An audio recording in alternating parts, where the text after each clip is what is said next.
Riverside Mayor Ron Loveridge will wrap up a 3-decade public service career this month when he steps down and another mayor takes his place. He'll probably still start each day walking up Mount Rubidoux with his dog, but he'll no longer be required to tape impromptu TV spots, give speeches, or attend meeting upon meeting upon meeting. Mayor Loveridge recently talked with the Press Enterprise, reflecting back on his career as Riverside mayor and looking ahead to his impending return to UC Riverside, where he began teaching in 1965.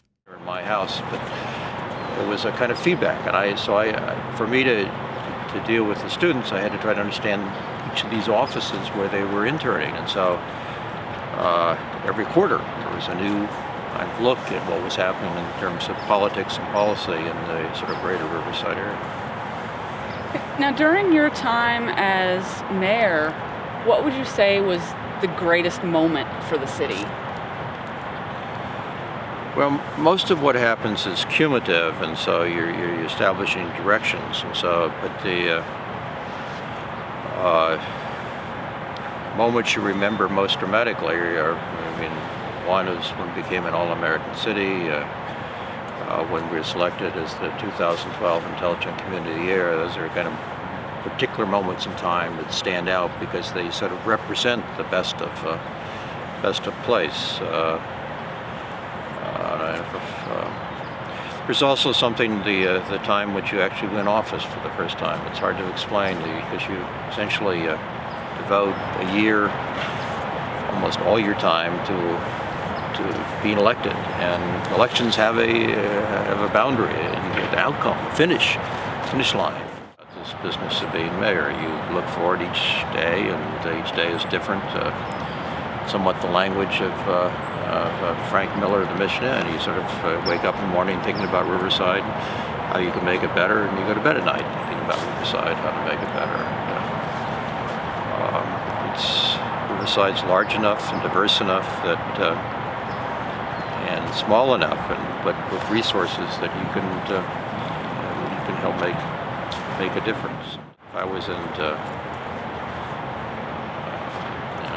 smaller place, Canyon Lake, and I wouldn't devote 32 years to nothing against Canyon Lake. It's not a real city. Riverside's a real city. And then what, during your tenure as an elected official, has been the greatest crisis for Riverside?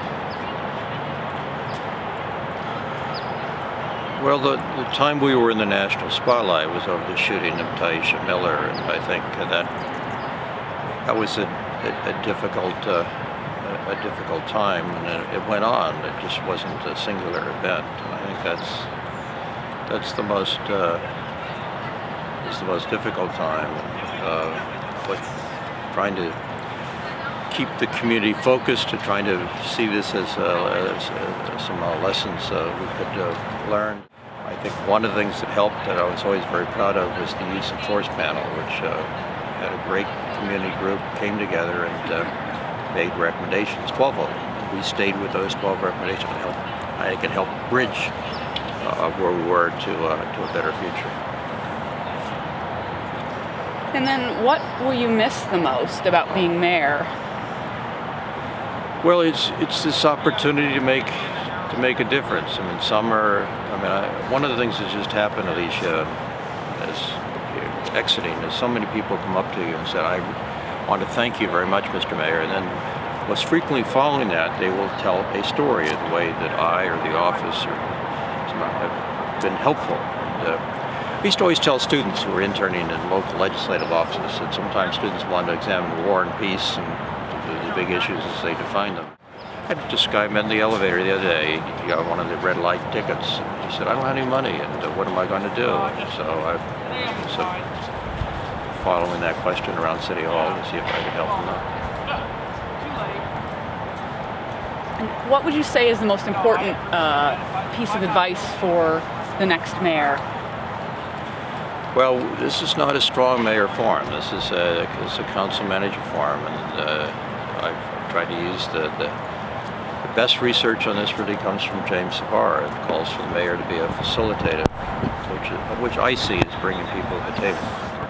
So, you originally came to Riverside to teach here at UCR. How long have you been a teacher here?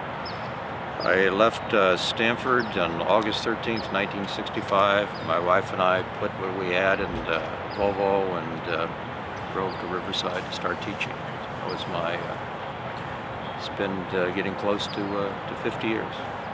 And so once you officially hand off the gavel as mayor in December, you'll be coming back and resuming more of your teaching duties? We're coming back to the political science department and teach at least half-time in the department committees. It's a fairly simple change, but I've watched it in the South Coast, and if the mayor is skillful, it helps the mayor keep an agenda to keep the council together.